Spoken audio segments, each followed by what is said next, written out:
Without clients, you have a hobby, not a freelancing business. In this video, I'll share 6 strategies on how you can wave goodbye to that hobby and find work as a freelancer. Starting with friends and family. Often overlooked, but a simple message informing friends and family you are now a freelancer and can help them with their websites and marketing. It can potentially result in a few clients, or at the very least, experience.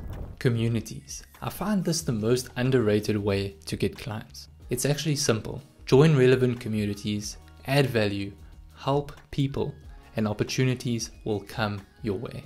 Andy, a member of the Freelance Fam community, says, the power of online communities, or what I refer to as digital neighborhoods, are life-changing.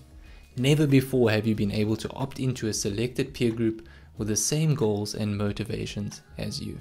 And he reached $15,000 a month within 6 months. When you join communities, you interact with like-minded people, but more importantly, business owners and agency owners. I've personally hired 4 people from within my community and know of many members working together.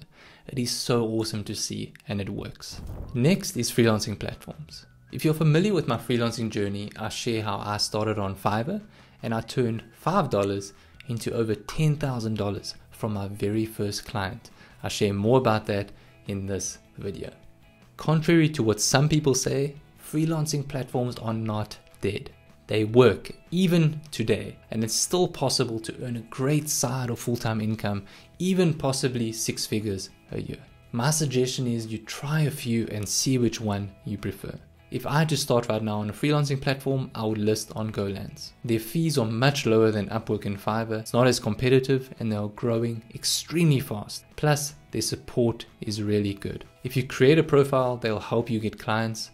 All you need to do is just reach out to them. And if you're an agency owner, it's a great place to hire freelancers. The next strategy requires a lot of work, but it is effective. And that is Google Search and Google Maps. You're basically looking for a problem and you're providing services as the solution. Just head over to Google and you search for service in X city or X near me. Then here's what we are looking for. We're looking for reviews. Anything less than 3 out of 5 or a low quantity of reviews. To help them, you can set up an automated email campaign for their customers or clients 7 days after the service asking for a review. Next, we get to the juicy part.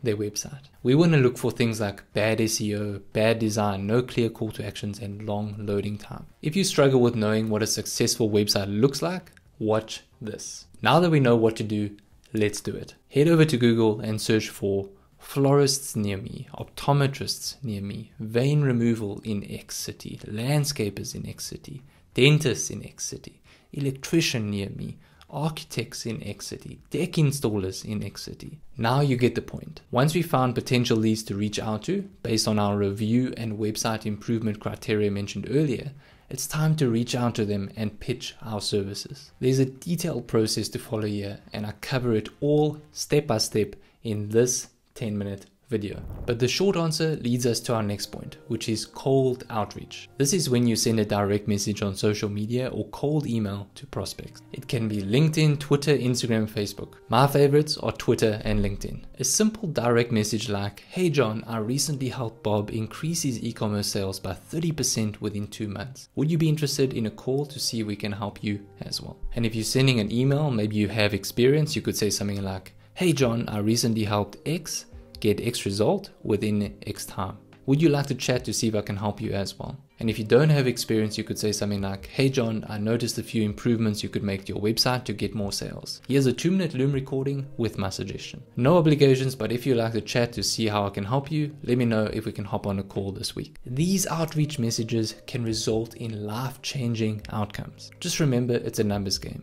Don't send 7 messages and say it does not work. My final strategy to find clients is partnering with agencies. This is one of the best ways to learn and get paid. Agencies often look for talent to help them when they have an overflow of work and they don't want to hire someone full-time. In fact, I've seen a lot of agencies this year, mine included, adapt to not having full-time employees but rather contractors and freelancers to streamline their business. So, how do you partner with agencies? You show what you've done. Don't talk about what you can do. A good portfolio website is crucial here. Just this month, I had a member of my community, Jerry, do this strategy and it got him a solid gig at an agency. If you're still struggling with this, as a bonus tip, just do the opposite of what this guy does. And that is my advice on how you can find clients as a freelance web designer and developer. What do you think? Do you have anything else that you can add?